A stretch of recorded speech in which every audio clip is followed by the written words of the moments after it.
Welcome to the Movie Epidemic podcast. I'm your host, Buck Hollywood LeDuc, and joined as by always, Hello. Chadley J. Fox. Hello, everybody. What are we on day like 4 or something? My name's Chadley. Three? Yeah, Is it three? I'm shutting down. This is day 4. 4, okay. This is day 4.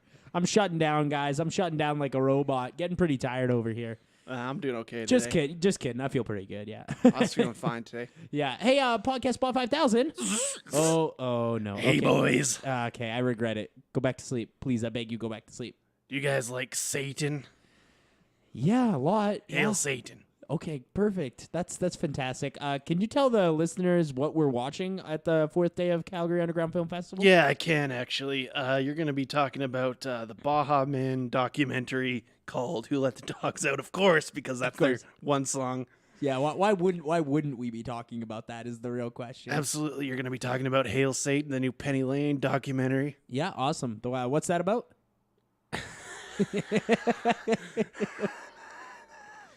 Hail Satan. Hail Satan.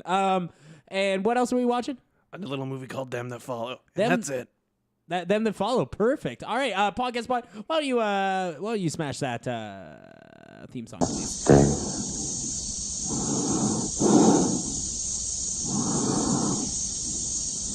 I'm afraid.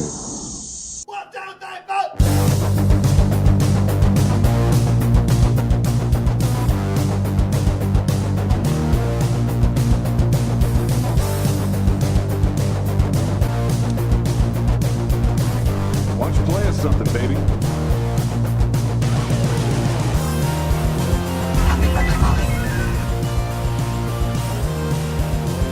Start? I don't think so, good.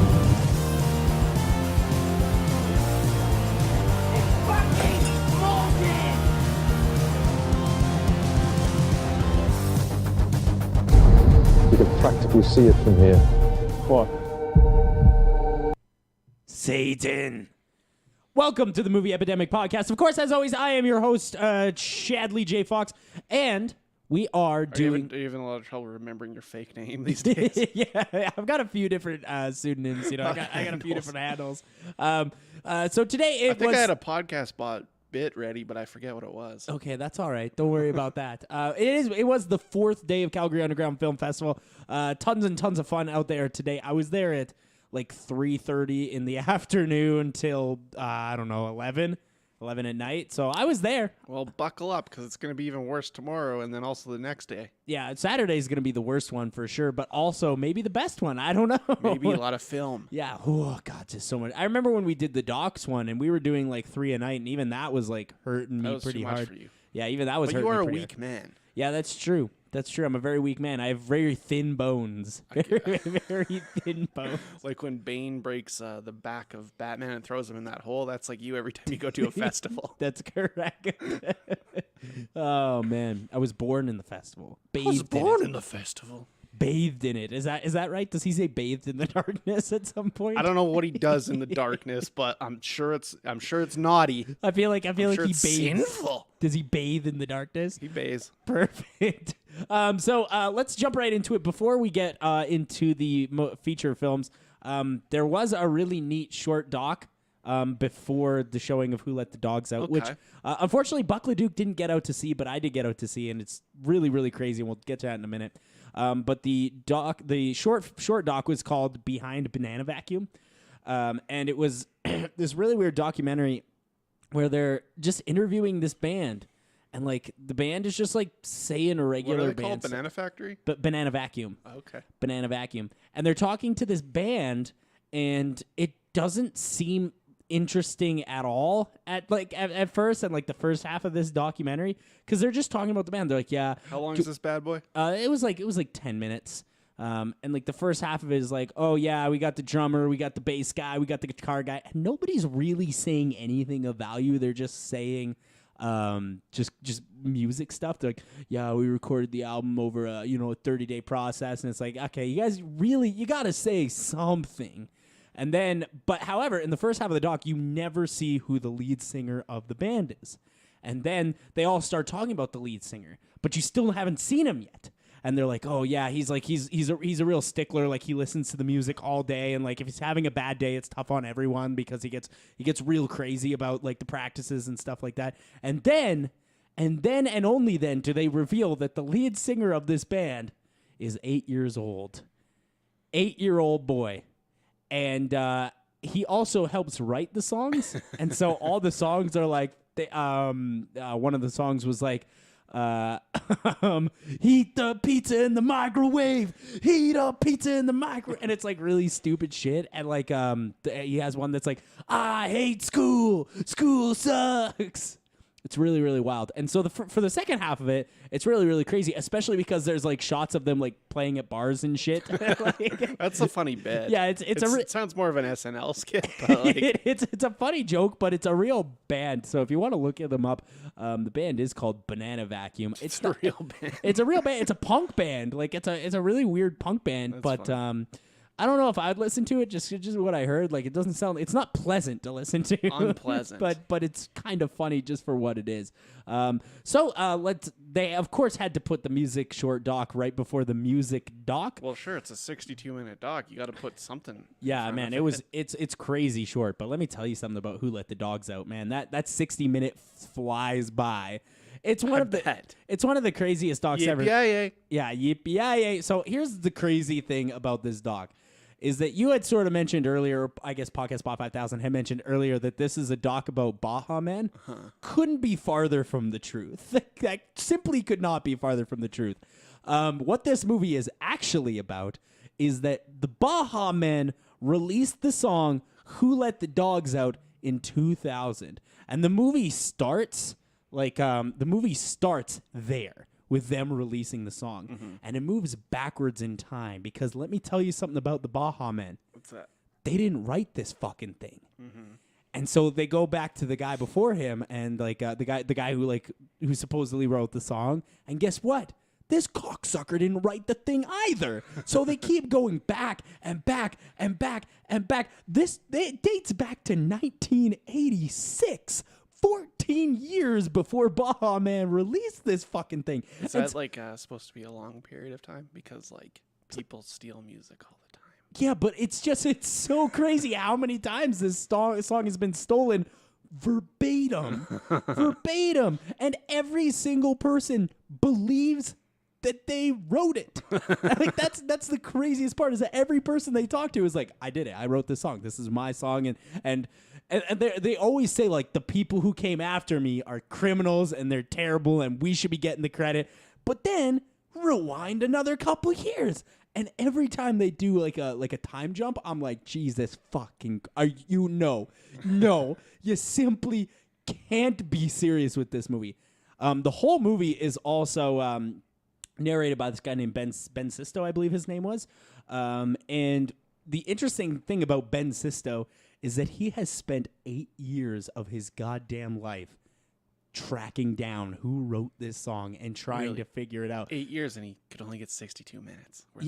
Yeah, about 62 minutes worth of content. Yikes. So the whole movie is sort of like it's centered around it looks like he's doing like some sort of presentation on this at maybe like an airport or something, like a Marriott or something. The airport Marriott, of course. Yeah, like a small convention center. That's like one time I was at the airport Marriott and there was a furry convention in town. Ooh, yuck. And they kept asking the people up front to get litter boxes in the room. Oh, yeah, what? Oh, Yeah, that was over at the airport Marriott. Do you know what? That's a part of culture I don't understand, and I'm not gonna attempt to speak on it because Hashtag pile of dead dogs. Hashtag Claire Denis. Hashtag Claire Denis. Hashtag pile of dead dogs. Hashtag high life. Hashtag I would fuck Robert Pattinson. Hashtag come space. Hashtag come space movie. Final frontier of coming. Come the final frontier. Oh, I'm sorry we're getting into the coming again. Yeah, my bad. If you listened to yesterday's, there was a lot of cum talk. But yeah, this movie, it is centered around this guy, Ben Sisto, and it's just so interesting how much data he has. Yeah. It's just like, it's a shockingly rich backstory for the most annoying song ever made. What? That's a great song. You know what's crazy about it too, is that this movie doesn't have like any other music besides the song Who Let the Dogs Out. They got the rights to it though? Oh, it's in the movie. But here's the Perfect. thing, because of this movie's or this song's backstory, there's 15 fucking different versions of this song, so it never gets boring. Because you always are hearing different versions of the song, and you're always like, you're always like, Does it have that in all of them, or is that a Baja Man exclusive? I think that one might be a Baja Man. All right. See, this is where I disagree with the doc. Then I haven't Yeah. seen it, but who let the dogs out? Is this the line that's been moved? Yeah, but also the woofs and the pattern of the woofs. Now, before you say any more, don't worry. What you're thinking right now, I can see where your brain's at right now, is actually addressed in the film. Okay. However, the reason that they deem it copyright is because this guy, Ben Sisto, went through, analyzed the song, and found out that 56% of the song is the hook. Yeah. 56% of But this that's what fucking I'm thing. saying, is it's barely a song. What I'm saying is it's barely a song to begin with. And they address that. Correct. That's absolutely right. And it's addressed. Okay, that sounds like a good doc then. It's a really good doc. Like it's I'm telling you, this guy did 8 years worth of research, and the dedication to detail is astounding. It's simply astounding. And he's got like a museum in his house. Like he's got like all the merch. He's got like a 300-piece museum. You know what's amazing to me? How many different people that are obsessed with things that have a museum to it in their house. Yeah. If you really think about, like, there's so many docs on Netflix about being obsessed with like Ghostbusters or Back to the Future or something. Yeah. And like all these people have like full museums in their homes. But like, here's the thing: Ghostbusters, Back to the Future, that Easier. yeah, Easier. easier to understand. 300-piece museum to the song "Who Let the Dogs Out." Yeah.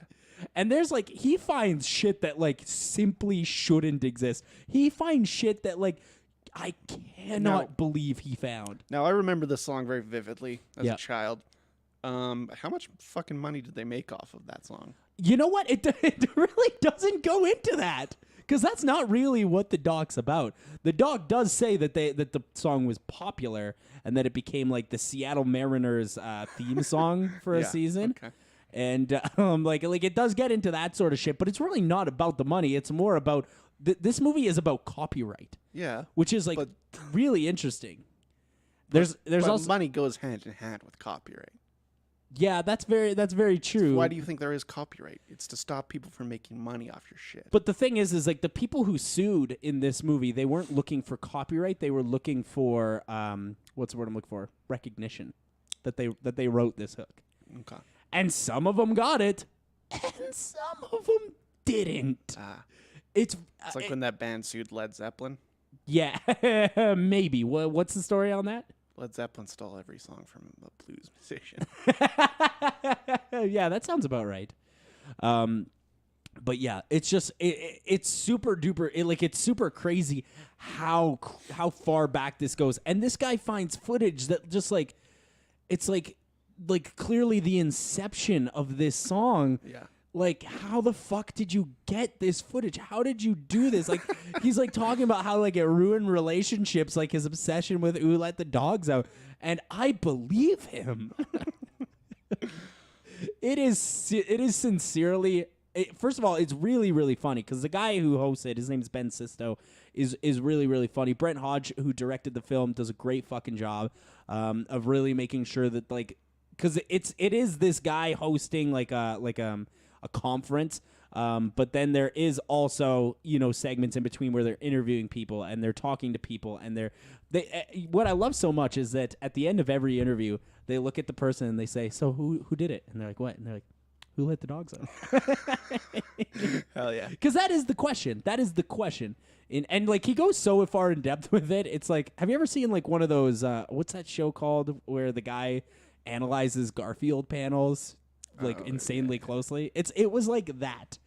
It's really, really crazy. And he analyzes the song and is like, if you look at the title of the song, no question mark, might be hypothetical, might be rhetorical. Yes. It gets pretty whack, but I absolutely loved it. I think I would honestly watch it again. I think this is like the type of documentary that's so entertaining and so crazy that I would super watch it again. I'm gonna plan it at a four star on the Chadley scale. It's nothing poetic. It's a movie about the Baja Men who let the dogs Well, out. I'm sure it'll be on Netflix soon anyway. It was way better His than last expected. documentary was like the first thing on Netflix. Was that the Brony tale? The Brony documentary. Yeah, the Brony documentary. I've seen that one, and I haven't seen that, but I know that it was one of the first things on Netflix when I got Netflix when it started. yeah, that Brony documentary is I just simply I don't understand that part of culture. That's a part of me that I simply cannot understand. All right, says the guy that spends $9,000 a year on video games. Correct. I don't understand culture. I don't understand that culture. I'm not dissing it or anything. I'm just saying I don't get it. Oh, I don't understand this culture. Yeah, that's correct. I play Persona 5 7 hours a day. I don't understand culture. Pretty close to being accurate. I have a fucking Persona tattoo. I know. What the fuck? This dude's being incredibly disrespectful. Extremely disrespectful. Yeah. So I really love Who Let the Dogs Out. Was just shocked. Okay. Was absolutely shocked at how great it was. Sounds good. I'll watch it when it comes out. Yeah, I think you definitely should. Which brings us in. Ooh, is it Doc March? Because we're watching a bunch of docs. It feels like Doc Martins. It feels like Doc Martins. So we're talking about another documentary that was at the festival, and this documentary is called Hail Satan, directed by Penny Lane. Hail Satan question mark. And this is, of course, a documentary about the Church of Satanism. And Well, that's not what it's called. what? Oh, the Satanic Temple. That's right. My bad. It's a different thing. My bad. The Satanic Temple. And really, there's only one review you can give this movie, and that's Hail Satan. Hell yeah, dude. This Hail is Satan. like. This is Look, I'm not a Satanist, but I do respect their values, and the Absolutely. whole point is that they're mostly around. Obviously, there's some shit going on, some Hail Satan shit, some real Satan shit going on, but these guys are mostly making a political statement to point out the hypocrisy of. of the separation of church and state. Absolutely. Yeah, and it's first of all, I just want to say, like, just straight out the gate, this is the best movie I've seen this year. This is it's fucking amazing. It's really good, and another point is, like, it's really funny because all these people are very funny. Yeah, because it kind of like they kind of mention it, but like the original Anton LaVey Satanism, that's built out of trolling essentially. Yeah, Like, absolutely. It's just to fuck with people. It's to fuck with people, and they have elements of that in the Satanic Temple, but they're more like doing activism, like real activism. The crazy thing about the Temple of Satan is, or the Satanist Temple, no, the Satanic Temple. There it is. I'm gonna get that right every time from now on. The Satanic Temple isn't really about hailing Satan. Well, it is, but they don't get into that too much. I think there's the Lucian Graves character is the mastermind of this, and I think there's definitely more to it than shows in this doc. This movie is more about fighting for civil liberties, which, like, I'm not a Satanist, but I think by definition I'm pretty close. You know, like it really is just like about civil liberties. It's about gay rights. It's about like abortion rights and like people's free speech, and like they even go through like their sort of version of the commandments, and they are way more respectful than the commandments that you would pluck out of the Bible. Sure. You know, and there may be some people who might be offended, right? Because there might be Christians who listen to the show. Whatever your religious freedom is, you have your religious freedom, but that's the point of this movie, is that you are allowed to be a Christian as long as you are understanding that other people are allowed to be whatever the fuck they want. Sure. Which is really, really what I love. But they even say in this movie, they're like, no, we don't believe in like a red goat man, you know, like we're just out here. It's a political party at this point. Yeah. Well, actually, you know what's crazy? What's that? It's today, this very day, that they got approved by the government to be a tax-free, an actual church. Wow, really? Today. Fantastic. Today? Yeah. Today of all days. Congratulations. I saw it just before I walked in. Congratulations to the Satanic Temple. There was actually some people from the Alberta Satanic Temple at the showing, and they did like a satanic prayer beforehand. That was actually pretty cool. It's interesting. Yeah, it was really, really neat. I've never seen anything quite like it. And so being able to sort of digest I tossed a hail. Yeah, toss a hail. You threw up one of the goat things with your fingers. the rock and roll goat thing. But yeah, it's a part of culture I've never digested. So being able to actually see it in the flesh, especially because there's a lot. What I love so much about this movie, and it says in the trailers, is like all the preconceived notions that you have about Satanism, just leave them at the door, which is absolutely correct because so many people, they just hear it and it's just a buzzword, right? Like Satanism. Well, they even cover that in the doc. It's all from the Satanic Panic. Yeah, exactly. Stuff. From the 80s. Yeah. The Dungeons and Dragons is the devil. That's like my favorite segment, when the Dungeons and Dragons is the devil. But I do like that they explain that it's Satanism by design because there's nothing else you can call it. It's the counterculture to Christianity, religion. yeah, which is it's so perfect, and like all the characters are interesting. But what I also like about this movie is it's not one-sided either. No. Because it also does show some of like the inevitabilities and the downfall of, you know, being part of Satanism, and that is, you know, the evolution into radical Satanism, which, you know, the main characters of this movie are not about that at all. And But they to be fair, they produced it, so we don't know if they are. Yeah, that's the kind of thing you got to look for in these documentaries. Yeah. Produced by the people that run it. It's mostly quite left. Yeah. It's mostly left. By definition, Satanism is going to be left leaning. No, I mean the movie itself, though, and the way that it's edited and the way that the characters are portrayed. Fair enough. For the most part, like there's clearly a bias here, because this was clearly made by somebody who understands Satanism, or the Satanic Temple, and understands the goal and understands that Satanism is more about maintaining peace than it is about creating chaos, which is what a lot of people believe. Yeah. Yeah. And it's just so crazy because like I walked into this movie not thinking I was gonna Well, even within like the first 15 minutes, like you're laughing at it because it's silly. Yeah. But then you start laughing at it because what they're doing is interesting. Yeah, and then absolutely. you start laughing at it just because the situations they get into are funny. Yeah. And the people that, like, some of the best guys are like just the people that work there, like, for the Satanic Temple, like that one guy from Kansas or whatever. The gay guy with the bow tie? Yeah, I love that he guy. Looks like the guy from fucking what's that show? 30 Rock. Yeah. He looks like the 30 he looks Rock like guy. Jack McBrayer. Yeah, Jack McBrayer. Kinda.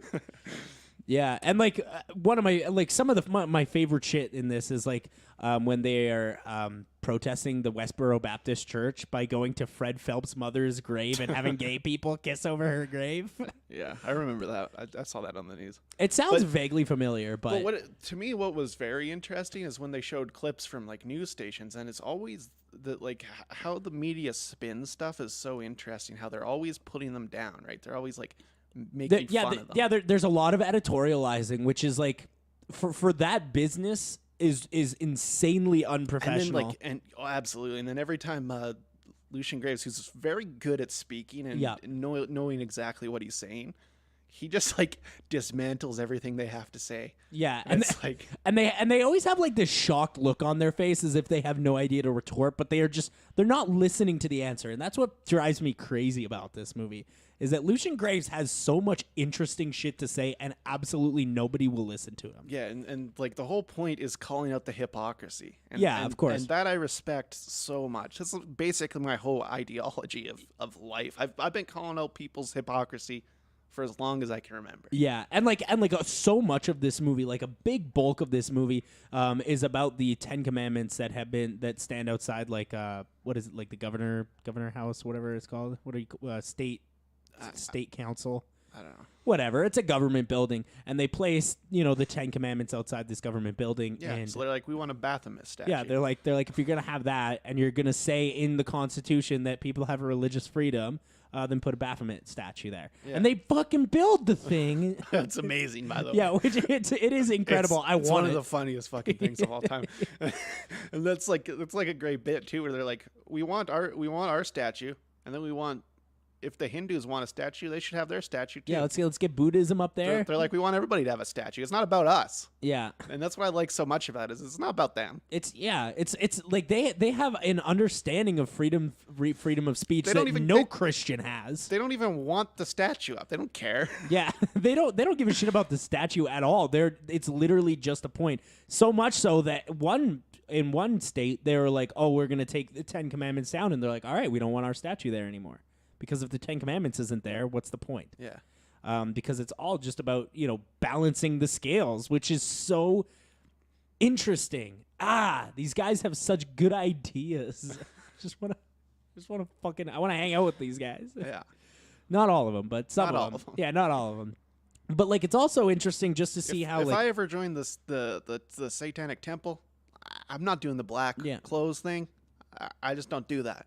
yeah. I wear nice shirts. That's exactly what I was. That's sort of like the point I was about to get into.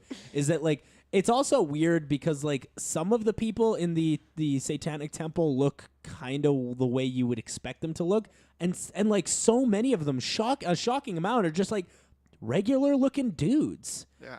Like the lawyer, like the that lawyer. That guy's fantastic. Yeah, he's fucking He's phenomenal. the guy doing the most of the legwork, to be quite honest. he does more. He does more than anybody in this movie except for Lucian. Yeah. Because Lucian is working. One of the funniest things too, though, is when they put up the 10 Commandments, and who was the senator? Rapert. Which, by the way, don't have that name for sure. Senator Rapert is like trying to get a photo op, and he keeps getting into the photo op with the devil horns. Yeah. Fuck, it's so funny. He actually looks like almost exactly like my friend Tony. So Yeah. Oh, you know what? He's an interesting looking guy. Yeah. He's he's got like something happened to his eye. yeah. I think he's blind in one eye. Well, it's definitely blind, but something happened to Yeah. him. Like Yeah. Well, he wears his sunglasses everywhere, so at least there's that. I noticed his sunglasses in the last scene. They're pink. And I was like, that looks like some shit I would wear. And like sometimes he's just wearing shit that's like, I think I would wear that.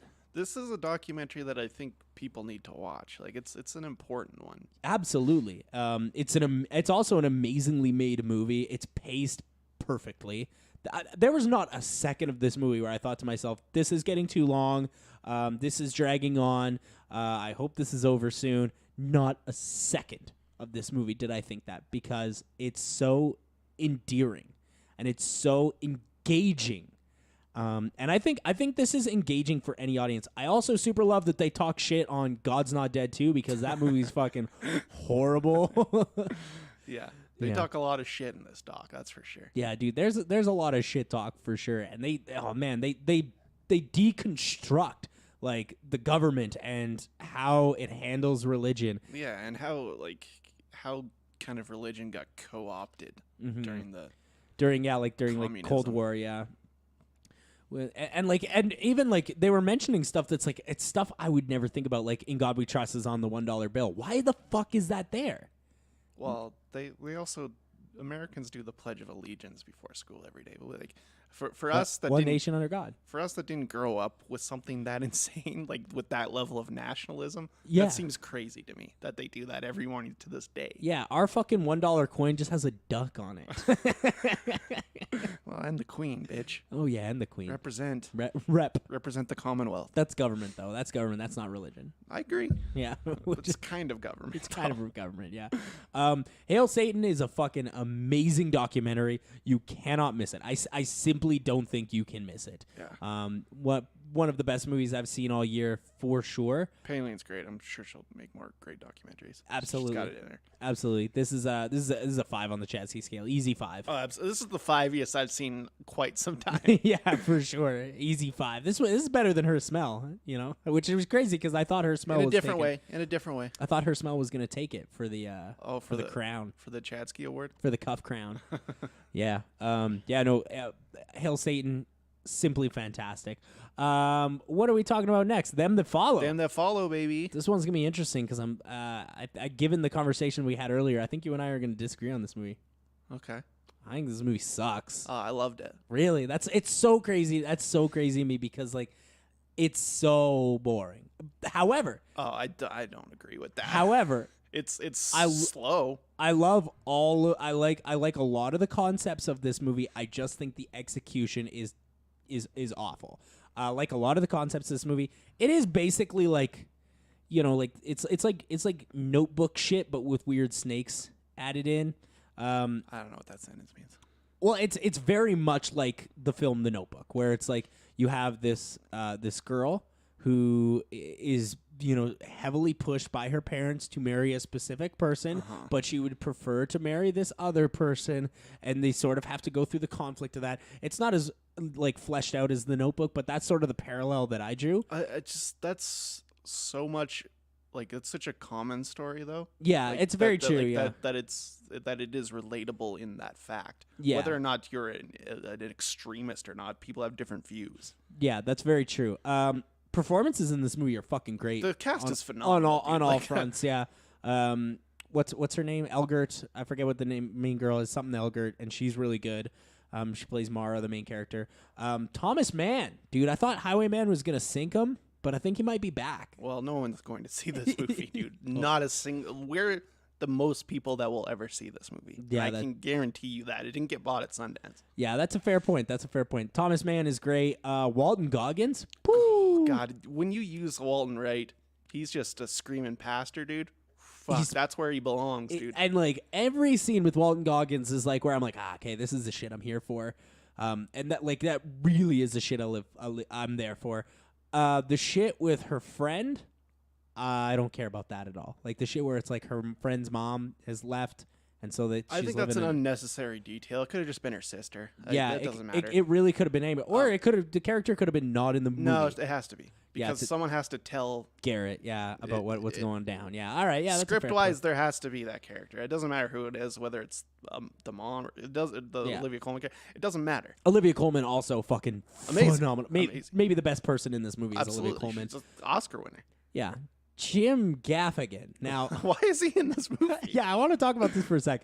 So I haven't seen Jim Gaffigan in about 10 years. I feel like it's been a very long time since I've seen Jim Gaffigan, and he looks like he's aged exactly 10 years since I last saw him, dude. Yeah. He looks exactly the way I expected him he's to. Just a pale dad. Now he can go back home to his fucking cabin, and he can go back to sleep for another 10 years because I'm not that. Like, I like Jim Gaffigan, but I'm not that into seeing him that much, you know? Well, I don't think you're going to see him that much. He has 5 lines in this movie. Perfect.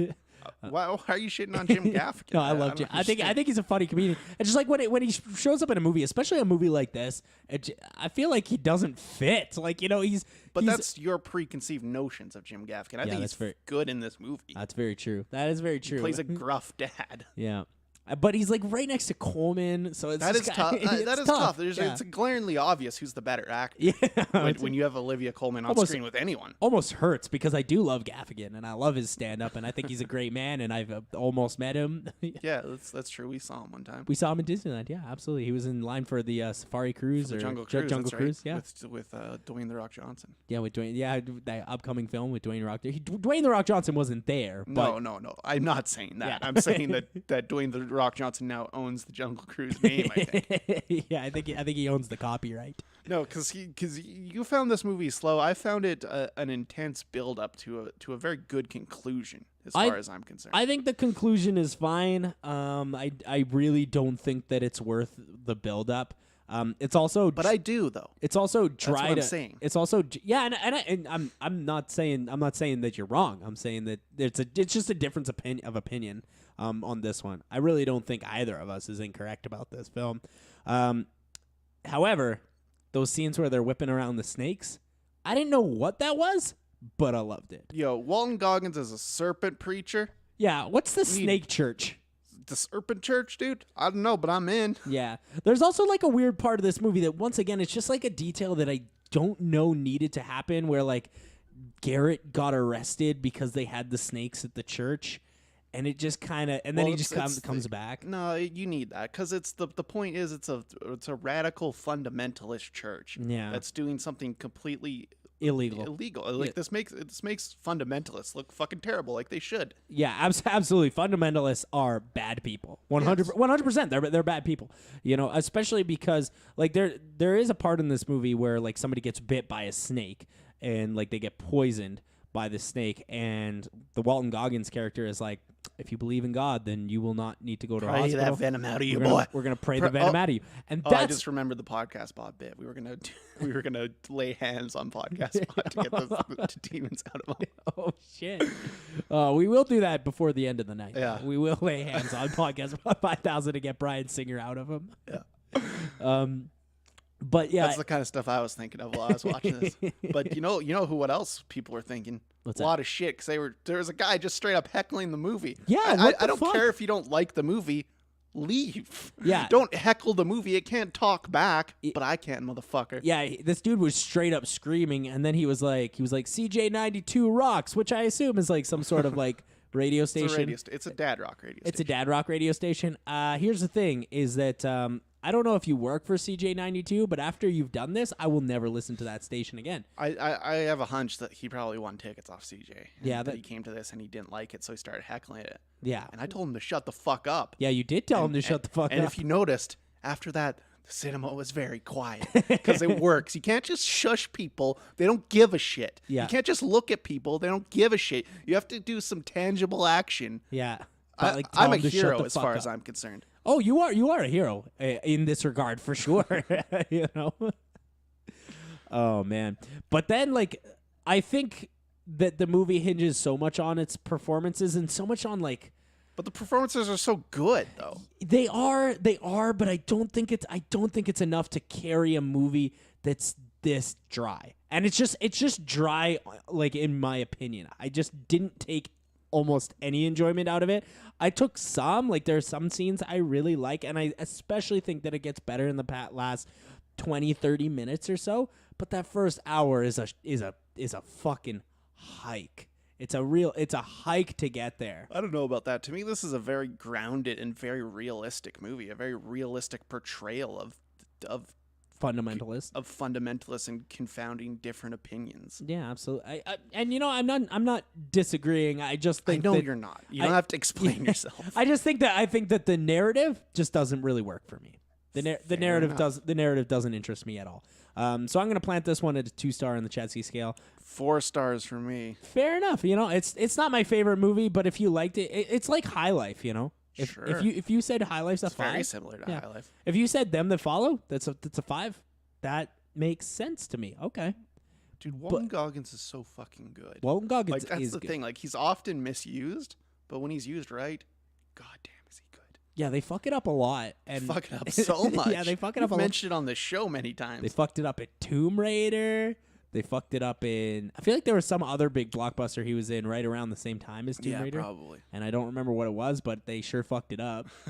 And I remember even saying, like, I can't believe they fucked this up again. Why are you doing Walton dirty? Yeah, I can't believe you do... He's an indie movie guy, and that's just the problem with him. It's like you put him in like some sort of big budget thing as like a archaeologist or something. Nah, that dude needs to pretty much be in the South. If this dude isn't sweating his ass off and wearing a funny vest, I don't want to see it. Pretty much needs to be in a Western or in the South somewhere. Yeah, absolutely. Just have him in a vest and have him sweating his ass Yeah, off. he has to basically be wearing a cowboy hat. He's got to be covered, dude. He's got to And be he's the drenched. best. Yeah. When he is, he's the best. Absolutely. And I think that he is great in this movie, and that is this movie's biggest merit. Yeah. Today was a good day though. I'm really excited about tomorrow because tomorrow's gonna be jam packed. But I was really happy with today and like the output that we got. The Hail Satan movie is so good that it brought life back to me. Yeah, Because I was on death's door yesterday. Today life has been. It's like Satan himself blew energy into my body. He put the cum back into me. That High Life drained the cum out of you. Yeah, High Life took the cum out of me, and Satan put it back in, baby. He fucked the cum back into you. Wow, that's aggressive. Podcast Bot 8000. Hello, Buck. Hey. Did you hear that I joined a fundamentalist group? Oh yeah. Yeah, it's Were a they weird... laying the hands? Yeah, they were laying hands on me, and it was burning me. It was burning my skin. Well, that makes sense because you have been abused, so it makes sense that you need to fill that hole with the Lord. They drenched me in Spirit of the holy Lord. water. It didn't work. Buck, it didn't work. They drenched me in holy water. Of course it didn't work. I'm You're a podcast bot made for fucking. I'm still a bad man. I'm a really bad man. I hurt some people, Buck. I've hurt some people real bad. I was wondering where my samurai sword went. Don't worry, it's in a dumpster. Too much evidence. I never touched it without gloves on. So Perfect. But Podcast Bot 8000, what are we watching on the 5th day of Calgary Underground Film Festival? Friday of Calgary Underground Film Festival, the boys will be going to see The Dead Center. Red Letter Day, directed by Cameron McGowan. friend of the pod. Friend of the pod. Knife Plus Heart, a French film. And they'll be going to yet another movie about Satan Oh, good. that's airing at midnight. I'll be asleep. But Necrotonic. ooh, I can't wait to record the pod at 2 a.m. That'll be so much fun. Yeah, it's gonna be content. It's gonna be content. I'm not gonna say it's good, but it will be content. It will be a type of content. Crazy time, baby. Yeah. So yeah, that's everything. That was day 4? Yeah. That was day 4 for us. Great day, really great day. I'm feeling good. I might stay up for a little while, to be honest. Sick, man. I'm a nasty man. You can follow us on Twitter at Movie Epidemic. You can follow us on Instagram at Movie Epidemic. You can check out the Facebook at Punch Nerds Movie Epidemic or Facebook.com/Movie Epidemic. You guys, listen on Spotify, listen on iTunes, tell your friends. Here's the thing, guys. If these episodes don't get more downloads, I'm fucking quitting. This is a real threat. This is killing me. Yeah, it's tearing our body apart. Please tell your friends because A, we want your money, and B, Give me money. and B, it hurts so bad. It hurts so bad to be doing this, you guys. You can also follow Podcast Bot 5000 on Twitter. What's his handle? Oh yeah, he has a account. I think it's Podcast Pod 5000. Oh yeah, just follow at Podcast Bot 5000, and We'll put a video of us laying hands on the podcast later. yeah, hell yeah. So make sure to check out tomorrow as well, because tomorrow is a big day. I'm really, really excited about all the And stuff. And if you haven't listened to yesterday's episode where we talked about High Life, I think you should, because that's a hysterical episode. I was listening to that back because I barely remember these. Yeah. And I'm like, wow, this is a funny episode. Perfect. It's a movie about come in space, you guys. In space, no one can hear you come.